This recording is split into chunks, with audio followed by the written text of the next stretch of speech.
কদর, এই কদরের রাতটা হচ্ছে এমন রাত যেটা খায়রুম মিন আলফি শাহর, হাজার মাসের চেয়েও সেরা। 1000 মাস লাগাতার ইবাদত করলে যে সওয়াব, কদরের রাতে ইবাদত করলে এর সমান সওয়াব হবে নাকি? সমান হবে না। আল্লাহ তাআলা বলেছেন খায়রুম মিন আলফি শাহর, না, এর চেয়েও শ্রেষ্ঠ, এর চাইতেও বেশি। হাজার মাসে, অর্থাৎ 1000 মাসে হয় 83 বছর 4 মাস। তো কদরের রাতে যদি আমরা ইবাদত করি তাহলে 83 বছর 4 মাস ইবাদত করলে যে সওয়াব, সে সওয়াব আল্লাহ তাআলা আমাদের আমলনামায় নসিব করবেন। তো আমরা যেন এই কদরের রহমত বরকত থেকে যেন আমরা বঞ্চিত না হই। তো রাসূল সাল্লাল্লাহু আলাইহি ওয়াসাল্লামকে সান্ত্বনা দেওয়ার জন্য, যে হে নবী আপনি চিন্তিত হবেন না, বনি ইসরাইলের অনেক লোক হাজার বছর হায়াত পেয়েছে, শত শত বছর ইবাদত করেছে, জিহাদ করেছে, তারা হায়াত পেয়েছে বেশি কিন্তু তারা কদর পায়নি। আর আপনার উম্মতকে আমি হায়াত দিয়েছি কম কিন্তু তাদেরকে কদর দিয়েছি। সুবহানাল্লাহ বিহামদি, লাইলাতুল কদর দিয়েছি, যে কদরের রাত হাজার মাসের চেয়েও সেরা। তো এই কদরের রাতকে আবার লাইলাতুন মুবারাকাও বলা হয়েছে। ইন্না আনজালনাহু ফি লাইলাতিন মুবারাকা, এটা বরকতময় রাত। ফিহা ইউফরাকু কুল্লু আমরিন হাকিম, সব বিজ্ঞচিত প্রাজ্ঞচিত বিষয়ের ফয়সালা হয়। এটা বেসিক্যালি একটা বাজেট রাত বলা যায়। এ রাতে আগামী 1 বছরে আমাদের কি ঘটবে না ঘটবে আল্লাহ তাআলা এটার বাজেট করেন, এটাকে রিভাইজ করেন। সো এই রাতটা অনেক গুরুত্বপূর্ণ। তো এই কদরের রাত এটা কবে, এটা স্পেসিফিক ছিল, মানে সুনির্দিষ্ট ছিল। রাসূল সাল্লাল্লাহু আলাইহি ওয়াসাল্লাম আমাদেরকে জানাতে চেয়েছিলেন কবে, কিন্তু রাসূল সাল্লাল্লাহু আলাইহি ওয়াসাল্লাম জানাতে পারেননি। সহিহ বুখারীতে এসেছে যে রাসূল সাল্লাল্লাহু আলাইহি ওয়াসাল্লাম খারাজান নবী সাল্লাল্লাহু আলাইহি ওয়াসাল্লাম লিয়ুখবিরানা বিলাইলাতিল কদর। উবাদা ইবনে সামিত রাদিয়াল্লাহু তাআলা আনহু বলেন, রাসূল সাল্লাল্লাহু আলাইহি ওয়াসাল্লাম আমাদেরকে জানাতে বের হয়েছিলেন যে কবে কদরের রাতটা। ফাতালাহা রাজুলান মিনাল মুসলিমিন, হঠাৎ মুসলমানদের মধ্য থেকে দুইজন ঝগড়া লাগলো, তর্ক লাগলো আর কি। রাসূল সাল্লাল্লাহু আলাইহি ওয়াসাল্লাম হঠাৎ করে ওই ঝগড়ার দিকে খেয়াল করলেন, ওই দিকে খেয়াল করে ওই তারিখটার কথা তিনি ভুলে গেলেন। ফারুফিআত, রাসূল সাল্লাল্লাহু আলাইহি ওয়াসাল্লাম বললেন আমার হৃদয় থেকে, অন্তঃকরণ থেকে এটাকে উঠিয়ে নেওয়া হবে। এখন আমি মনেই করতে পারছি না এটা কি 23 না 25 না 27 না 29, আমি মনে করতে পারছি না। এজন্য রাসূল সাল্লাল্লাহু আলাইহি ওয়াসাল্লাম বলেছেন যে তবে আমি এতটুকু মনে করতে পারছি, ফালতামিসুহা ফিল আশরিল আওয়াখিরি ফিল বিত্রি, রমাদানের শেষ দশকের বেজর রাত্রিগুলোতে তোমরা কদর তালাশ করো। বেজর রাতে যদি তোমরা কদর তালাশ করো তাহলে এই কদর সুনিশ্চিতভাবে তোমরা পাবে। তো এই জন্য স্কলাররা সবসময় বলেন যে লাস্ট 10 days অফ রমাদান খুব গুরুত্বপূর্ণ, সবচাইতে the cream time of Ramadan. I repeat, এটা রমাদানের একেবারে মাহেন্দ্রক্ষণ। এই 10 দিনের যে কোনো 10 রাতের যে কোনো রাত কদর হয়ে যেতে পারে, বিশেষ করে অড নাইটস গুলো 21, 23, 25, 27 এবং 29, যে কোনো দিন হয়ে যেতে পারে কদর। সো বুদ্ধিমানের কাজ হচ্ছে আমরা যেন রমাদানের শেষ 10 রাতে লাগাতার একইভাবে একই স্পিডে আমরা যেন ইবাদত করি। কোনো রাতে বেশি করলাম, হয়তো 27-এর রাতে আমি খুব ভাব গাম্ভীর্য নিয়ে, খুব আবেগ নিয়ে ইবাদত করলাম, কিন্তু হয়ে যেতে পারে যে এবছর কদর ছিল 25-এর রাত, হতে পারে না? পারে। তো আমরা তো মিস করে ফেললাম। তো আমরা যেন মিস না করি। বুদ্ধিমানের কাজ হবে সমান তালে ইবাদত করা। এবং এটা এত গুরুত্বপূর্ণ, রাসূল সাল্লাল্লাহু আলাইহি ওয়াসাল্লাম এত এমফাসাইজ করে কোনো রাতের কথা বলেনি। আরবি মাস অনুযায়ী 354টা রাতের মধ্যে সবচাইতে শ্রেষ্ঠ রাত, সবচাইতে শ্রেষ্ঠ রাত সূর্য ডোবার পর থেকে হাত্তা মাতলাইল ফাজর, ফজরের সূচনা লগ্ন পর্যন্ত শান্তিময় এ রাত, বরকতের এ রাত। রাসূল সাল্লাল্লাহু আলাইহি ওয়াসাল্লাম বলেছেন মান হুরিমা খাইরাহা ফাকাদ, যে কদরের বরকত থেকে, খায়ের থেকে বঞ্চিত হলো সে আসলেই বঞ্চিত। হি ইজ দ্য লুজার, সে হতভাগা, সে পোড়া কপাল, সে বঞ্চিত। মান হুরিমা খাইরাহা ফাকাদ হুরিম, যে কদর পেল না সে হতভাগা।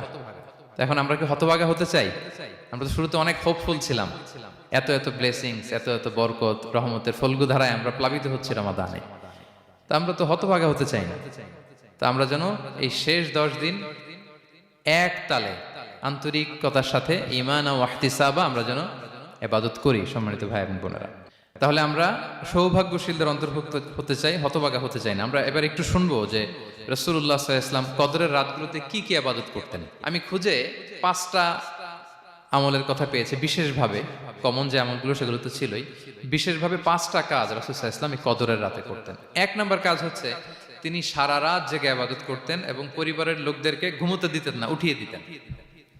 বছরের অন্য কোনো সময়ে সারা রাত জেগে ইবাদত করার কোনো নজির রাসূল সাল্লাল্লাহু আলাইহি ওয়াসাল্লামের জীবনে ছিল না। সব রাতে ঘুমাতেন।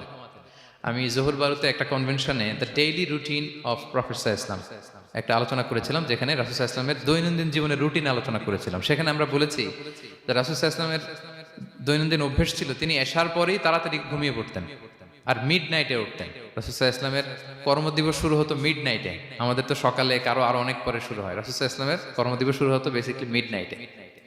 এশার পরে কথাবার্তা না বলে আগে ঘুমোতে যেতেন, মিড নাইটে উঠতেন, কিন্তু ঘুমাতেন। ঘুম ছাড়া রাত কাটাতেন না। সারা বছরের এটা ছিল যে এশার পর পরে ঘুমোতে যেতেন, except the last 10 days of Ramadan. রমাদানের শেষ 10 রাতে রাসূল সাল্লাল্লাহু আলাইহি ওয়াসাল্লাম ঘুমাতেন না। এই 10 দিনের ব্যাপারেই পাওয়া যায় সারা রাত জেগে তিনি ইবাদত করতেন। আম্মা জান আয়েশা রাদিয়াল্লাহু তাআলা আনহা বলেন, ইযা দাখালাল আশরু আহিয়াল লাইলা ওয়া আইকাযা আহলা ওয়া জাদ্দা ওয়া শাদ্দাল মিজার। রমাদানের শেষ দশক যখন আসতো, রাসূল সাল্লাল্লাহু আলাইহি ওয়াসাল্লাম সারা রাত জেগে ইবাদত করতেন। পরিবারের সদস্যদেরকে জাগিয়ে তুলতেন, স্ত্রীদের ঘুমাতে দিতেন না, জাগিয়ে তুলতেন। ফাতেমা রাদিয়াল্লাহু তাআলা আনহার ঘর পাশেই ছিল, তাদেরকে যে জাগাতেন এবং নিজে সারা রাত ইবাদত করতেনই। জাদ্দা ওয়া শাদ্দাল মিজার, খুবই বলিষ্ঠ ভাবে, খুব মজবুত ভাবে কোমরে গামছা বেঁধে নামার একটা এক্সপ্রেশন এখানে দেয়া হয়েছে। মিজার, ইজহার মানে হচ্ছে বাংলা করলে হয় লুঙ্গি। লুঙ্গি আমরা যখন খুব শক্ত কোনো কাজ করতে যাই তখন তারা কি করে, খুব টাইট করে লুঙ্গিটা বাঁধে। তার মানে বোঝানো হচ্ছে রাসূল সাল্লাল্লাহু আলাইহি ওয়াসাল্লাম কোমরে ভালো করে লুঙ্গি বেঁধে বা গামছা বেঁধে আটকাট বেঁধে নামতেন শেষ 10 দিনের জন্য। এই সময় তিনি মানে কাউকে কেমন যেন চিনতেন না, সবসময় ইবাদতে মগ্ন থাকতেন। এটা আমরা করতে পারি যে শেষ 10 দিনে, আর যেহেতু 3 দিন বাকি, আমরা একটা স্পেশাল প্ল্যান করতে পারি যে আমরা আমাদের সর্বোচ্চটুকু উজাড় করে দিয়ে লাস্ট 10 days অফ রমাদানের এই বরকত আমরা হাসিল করব, এটা যেন আমাদের মিস না হয়। তাহলে এটা আমরা একটা পেলাম। 2 নাম্বার হচ্ছে ইতিকাফ করা। রাসূলুল্লাহ সাল্লাল্লাহু আলাইহি ওয়াসাল্লাম রমাদানের শেষ 10 দিন ইতিকাফ করতেন। আমাদের আয়েশা রাদিয়াল্লাহু তাআলা আনহা বলেন, কানা ইয়াতাকিফুল আশরাল আওয়াখির মিন রমাদান। রমাদানের শেষ দশকে তিনি ইতিকাফ করতেন। হাত্তা তাওয়াফাহুল্লাহ, ওনার ইন্তেকালের আগ পর্যন্ত এই অভ্যাসটাই তিনি জারি রেখেছেন। সুম্মা আতাকাফা আজওয়াজুহু মিন বাদে, তারপরে ওনার স্ত্রীরা ইতিকাফ করেছেন। আরেক বর্ণনায় এসেছে ইয়াতাকিফু কুল্লা রমাদান 10 আইয়াম, প্রতি রমাদানে তিনি 10 দিন ইতিকাফ করেছেন। কিন্তু যেই বছর তিনি ইন্তেকাল করবেন সে বছর তিনি 20 দিন ইতিকাফ করেছিলেন। প্রতি রমাদানে 10 দিন, আর যে বছর ইন্তেকাল করবেন সে বছর কয় দিন? 20 দিন তিনি ইতিকাফ করেছিলেন মসজিদে নববীতে। তাহলে আমরা এই রমাদানের শেষ দশকে এটা করতে পারি। 2 নম্বর পয়েন্ট হচ্ছে ইতিকাফ করা। যারা আমরা করিনি তারা আমরা ইতিকাফ করতে পারি। আমাদের আইআইএম এর মসজিদ এটা ইতিকাফের জন্য একটা উর্বর জায়গা। আমরা যখন এই ক্যাম্পাসে ছিলাম তখন দেখেছি যে এখানকার ইতিকাফের পরিবেশ যে এত সুন্দর, এটা কল্পনাই করা যায় না। অসাধারণ পরিবেশ। আপনি যদি ইতিকাফ নাও করেন, রাত 2টা বা 3টার দিকে সেন্ট্রাল মস্কে এসে বসে থাকলেও হবে। রাত 2টা 3টার দিকে এসে বসে থাকলে দেখবেন যে কেউ সেজদায় পড়ে কান্না করতেছে, কেউ হালাকা করতেছে, কেউ তাসবিহ পড়তেছে, কেউ কোরআন তেলাওয়াত করতেছে। মানে এত সুন্দর পরিবেশ, ওটা দেখলেই আপনার ইবাদত করতে মন চাইবে। তো আমরা যেন ইতিকাফ করার চেষ্টা করি। ইতিকাফ করতে না পারলে শেষ দশকের রাতগুলো যেন মসজিদে কাটানোর চেষ্টা করি, তা না পারলেও বাসায় যেন এই রাতগুলো আমরা মিস না করি। বিশেষ করে সেন্ট্রাল মস্কে তো অসাধারণ পরিবেশ, এটা হাইলি রেকমেন্ডেড। ইফ পসিবল আপনারা আসবেন, এখানে ইবাদতের চমৎকার পরিবেশ থাকে। 3 নাম্বার হচ্ছে রাসূল সাল্লাল্লাহু আলাইহি ওয়াসাল্লাম এবং জিবরাইল আলাইহিস সালাম যৌথভাবে কোরআন রিভিশন করতেন। খুব ইন্টারেস্টিং। সারা বছর যেটা নাজিল হতো, রমাদানে জিবরাইল আলাইহিস সালাম রাসূল সাল্লাল্লাহু আলাইহি ওয়াসাল্লামকে শোনাতেন, রাসূল সাল্লাল্লাহু আলাইহি ওয়াসাল্লাম আবার জিবরাইল আলাইহিস সালামকে শোনাতেন।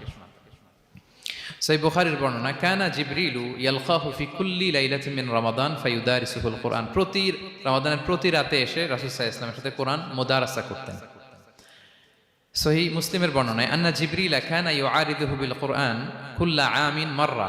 প্রতি বছর রমাদানে একবার শোনাতেন বা শুনিয়েছেন। যে বছর তিনি ইন্তেকাল করবেন তিনি 2 বার শুনিয়েছিলেন। আরাদা ইউআরিদু, মানে এটা ফ্রম বোথ সাইড। আরবি শব্দটা এমন যে জিবরাইল আলাইহিস সালাম শোনাতেন, এরপর রাসূল সাল্লাল্লাহু আলাইহি ওয়াসাল্লাম জিবরাইল আলাইহিস সালামকে শোনাতেন। কোরআন রিভিশন করা। তো এই শেষ দশকের রাতগুলোতে আমরা যেন বেশি বেশি কোরআন পড়ি। কোরআন তেলাওয়াত, কোরআনিক রিসাইটেশন হতে পারে, কোরআনের অর্থ পড়া হতে পারে, তাদাব্বুরে কোরআন হতে পারে, কোরআনের হালাকায় জয়েন করা হতে পারে। ইন ইটস এনি ফর্ম আমরা যেন কোরআনের সাথে অ্যাটাচমেন্টটা বাড়াই লাস্ট 10 days অফ রমাদানে। 4 নাম্বার কিয়ামুল লাইল করা। রাসূল সাল্লাল্লাহু আলাইহি ওয়াসাল্লাম কিয়ামুল লাইল করতেন এবং কিয়ামুল লাইল শব্দটাকে রাসূল সাল্লাল্লাহু আলাইহি ওয়াসাল্লাম কদরের সাথে জুড়ে দিয়েছেন। সহিহ বুখারীর বর্ণনায় তিনি বলেছেন, মান কামা লাইলাতাল কদরি ঈমানা ওয়া ইহতিসাবা গুফিরা লাহু মা তাকাদ্দামা মিন যামবি। কদরের রাতে যে কিয়ামুল লাইল করে বিশ্বাস নিয়ে এবং নাজাতের প্রত্যাশা নিয়ে, তার পূর্বের সমস্ত গুনাহ আল্লাহ তাআলা ক্ষমা করে দিবেন। তাহলে কিয়ামুল লাইলটা রাসূল সাল্লাল্লাহু আলাইহি ওয়াসাল্লাম বিশেষভাবে কদরের রাতের সাথে সম্পৃক্ত করেছেন। আমরা যেন প্রতি রাতে কিয়ামুল লাইল করি, লম্বা সময় যেন দাঁড়িয়ে থাকি, লম্বা সময় কোরআনিক রিসাইটেশন করি দাঁড়িয়ে থেকে, লম্বা সময় রুকু, লম্বা সময় সিজদা, স্পেশালি সিজদা। আখরাবু মা ইয়াকুনুল আবদু মির রাব্বিহি ওয়া হুয়া সাজিদ ফাআকসিরু ফিহি দুআ। বান্দা যখন সিজদায় থাকে আল্লাহ সবচেয়ে কাছে থাকে, তো আমরা তো আল্লাহর সবচেয়ে কাছে যেতে চাই এই ক্রিম টাইমটাতে, কি বলেন? আমরা যেন লম্বা সময় সিজদাতে থাকি। কিন্তু আমাদের অনেকের যেটা হয়, নামাজে তাড়াহুড়ো, অনেকের সব ব্যস্ততা যখন নামাজে দাঁড়াই এরকম হয়ে যায়। রাসূল সাল্লাল্লাহু আলাইহি ওয়াসাল্লামের সালাত যদি আমরা খেয়াল করি, বিশেষ করে কিয়ামুল লাইলে এত যে সুন্দর ছিল, আম্মাজান আয়েশা রাদিয়াল্লাহু তাআলা আনহাকে জিজ্ঞেস করা হয়েছিল যে হে আম্মাজান, রাসূল সাল্লাল্লাহু আলাইহি ওয়াসাল্লামের কিয়ামুল লাইল কেমন ছিল, কিভাবে কিয়ামুল লাইল করতেন? তা আম্মাজান আয়েশা দেখেন ওনার এক্সপ্রেশনটা কত সুন্দর। তিনি বলেছেন ফালা তাসআল আন হুসনিহিন্না ওয়া তুলিহিন্না। রাসূল সাল্লাল্লাহু আলাইহি ওয়াসাল্লামের কিয়াম যে কত সুন্দর ছিল, কত লম্বা ছিল, আমায় জিজ্ঞেস করো না, আমি বলতে পারবো না।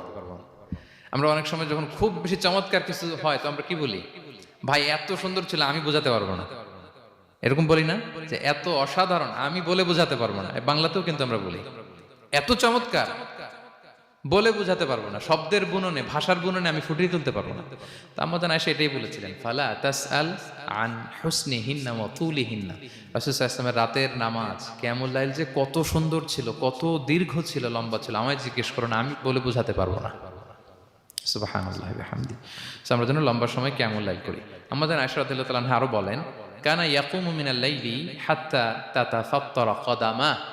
এত দীর্ঘ সময় দাঁড়িয়ে থাকতেন, থাকতে থাকতে ওনার পা ফুলে যেত, পা দুটো ফুলে যেত। আপনিও দীর্ঘ সময় দাঁড়িয়ে দেখেন যে পায়ে ঝিম ধরে যাবে, পা ফুলে যাবে, এটা করতেন রাসূল সাল্লাল্লাহু আলাইহি ওয়াসাল্লাম। তো আম্মাজান আয়েশা বলেন ইয়া রাসূলুল্লাহ লিমা তাসনাউ হাযা ওয়া ক্বাদ গুফিরা লাকা মা তাকদ্দামা মিন যামবিকা মা তাআখার। আপনি এত কষ্ট কেন সহ্য করেন নিজের দেহের উপরে? আপনার তো আগের পরের সব গুনাহ মাফ। আদতে তো রাসূল সাল্লাল্লাহু আলাইহি ওয়াসাল্লামের গুনাহই নেই, তিনি নিষ্পাপ। এত কষ্ট কেন করেন? আপনার আগের পরের সবই তো মাফ করে দেয়া হয়েছে, কেন করেন? রাসূল সাল্লাল্লাহু আলাইহি ওয়াসাল্লাম উত্তর করেছেন আফালা উহিব্বু আন আকুনা আবদান শাকুরা। আয়েশা, আমি কি শুকরগুজার বান্দা হতে পছন্দ করব না? আল্লাহ তাআলা আমাকে তার রহম এবং করমে সব মাফ করে দিয়েছেন, কিন্তু আমি কি শুকরগুজার হব না? আমি কি আমার রোলটা প্লে করব না? আমি কি নিজেকে সঁপে দেব না আল্লাহ তাআলার কাছে জায়নামাজে? তো এটা ছিল সংক্ষেপে রাসূল সাল্লাল্লাহু আলাইহি ওয়াসাল্লামের কিয়ামুল লাইলের ধরন। এভাবে তিনি দীর্ঘ সময় কিয়ামুল লাইল করতেন। আমরা যেন এটা করি। সেন্ট্রাল মস্কে কিয়ামুল লাইল এবছরও নিশ্চয়ই হচ্ছে, আমরা যেন অংশগ্রহণ করি। 5 নম্বরে রাসূল সাল্লাল্লাহু আলাইহি ওয়াসাল্লাম দোয়া করতেন। এই কদরের রাতগুলোতে খুব বেশি বেশি দোয়া করতেন। দোয়া নিয়ে আমরা একটা জুমার খুতবা দিয়েছিলাম, সেখানে আমরা বলেছিলাম যে দোয়া হতে হবে খুব আন্তরিক দোয়া, রোবোটিক দোয়া যেন না হয়। আপনার আবেগ, ভালোবাসা, মনের মাধুরী মিশিয়ে, চোখের পানি মিশিয়ে, অশ্রু সিক্ত করে এই দোয়াটা করতে হবে, তাহলে সে দোয়া আল্লাহর কাছে কবুল হবে। আমরা যেন আমাদের ভাব, আবেগ সব ঢেলে দিতে পারি আমাদের দোয়াতে, আমাদের সিজদায়, আমাদের কিয়ামুল লাইলে। এবং যে কোনো ভাষায় কোরআনিক দোয়াগুলো রেকমেন্ডেড, হাদিসের মাসুরগুলো রেকমেন্ডেড। তাছাড়া আপনার নিজের ভাষায় আপনার কি চাওয়া, আপনার কি আকাঙ্ক্ষা, আপনার মনের কষ্ট, যাতনা সবকিছু আপনি আল্লাহ তাআলার কাছে পেশ করুন। এবং আম্মাজান আয়েশা জিজ্ঞেস করেছিলেন ইয়া রাসূলুল্লাহ, আমি যদি কদর পেয়ে যাই আমি কি বলবো এ রাতে? মা আদউ, কি দোয়া করব? রাসূল সাল্লাল্লাহু আলাইহি ওয়াসাল্লাম বললেন তাকুলিন, আয়েশা তুমি বলবে আল্লাহুম্মা ইন্নাকা আফুউন তুহিব্বুল আফওয়া ফাআফু আন্নি। আয়েশা তুমি যদি কদরের রাত পেয়ে যাও এটা বলবে, হে আল্লাহ আপনি ক্ষমাশীল, আল্লাহ আপনি ক্ষমাকে পছন্দ করেন, আল্লাহ তাই আপনি আমায় ক্ষমা করেন।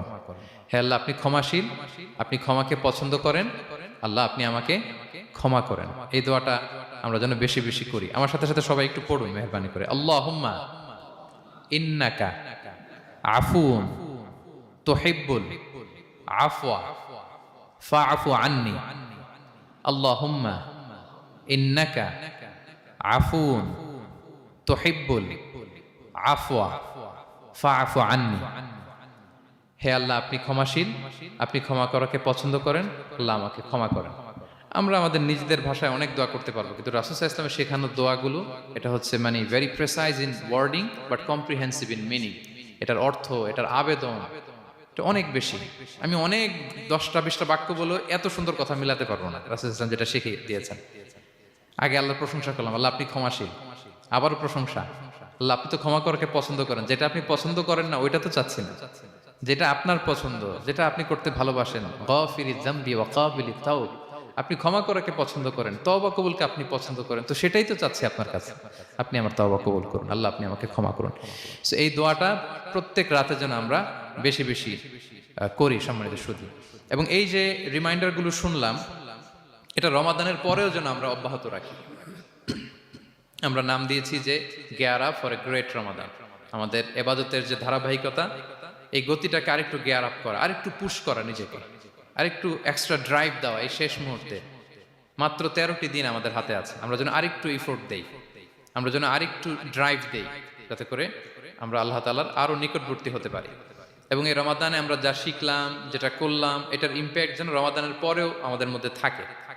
আমাদের অনেকের এটা হয় যে রমাদানে আবেগে অনেক আলোচনা শুনে, ক্ষমার মাস এটা জেনে এত এবাদত, রমাদান নাই এবাদত নাই, এরকম হয়ে যায়। এটা যেন না হয়, বরং এটার একটা পরশ যেন আমাদের হোল দ্য ইয়ার লং থাকে। আরব শায়েখরা বলেন যে কুন রব্বানি লা তাকুন রমাদানি, রব্বানি হও, রমাদানি হও না। মানে রমাদান আসছে, তুমি রমাদান কেন্দ্রিক এবাদত নিয়ে অনেক উচ্ছ্বাস, কিন্তু রমাদান শেষ এবাদত শেষ, এমনটা যেন না হয়। রমাদানের পরেও সে মেহেরবান আল্লাহ তাআলা কিন্তু আমাদের জন্য আছেন। তিনি প্রতি রাতে শেষ রাতে নেমে আসেন, এসে ডাকতে থাকেন, কার ক্ষমা লাগবে ক্ষমা চাও, ক্ষমা করব। কে বিপদে পড়েছো বলো, আমি উদ্ধার করব। তো তিনি আরশের উপর থেকে প্রথম আসমানে নেমে আসলেন দেওয়ার জন্য, আমি ঘুম থেকে জাগতে পারলাম না, নেয়ার জন্য। এটা হইল? আল্লাহ তাআলা প্রতি রাতে শেষ রাতে এসে বলেন কার কি লাগবে দাও। তিনি নেমে আসেন বা বিশেষ মনোনিবেশ করেন প্রথম আসমানে এসে, কিন্তু আমরা যে নিব সেই সময়টুকুন আমাদের হয় না। আমরা এতটা গাফেল যেন না হই, আমরা যেন একটু পুশ করি। বড় কিছু পেতে হলে নিজেকে পুশ করতে হয়, এক্সট্রা একটা ড্রাইভ দিতে হয়। সম্মানিত শুধু 17টা দিন কি করলাম একটু রিভাইজ করি, যোগ বিয়োগ করি নিজের সাথে নিজে, যে প্ল্যানটা নিয়ে রমাদান শুরু করলাম ওইরকম কিয়ামুল লাইল করতে পারলাম কিনা, ওইরকম চ্যারিটি করতে পারলাম কিনা, রেসাইটেশন করতে পারলাম কিনা, একটু যেন নিজের সাথে নিজে বোঝাপড়া করি, একটু যেন রিভাইজ করি এবং নিজেকে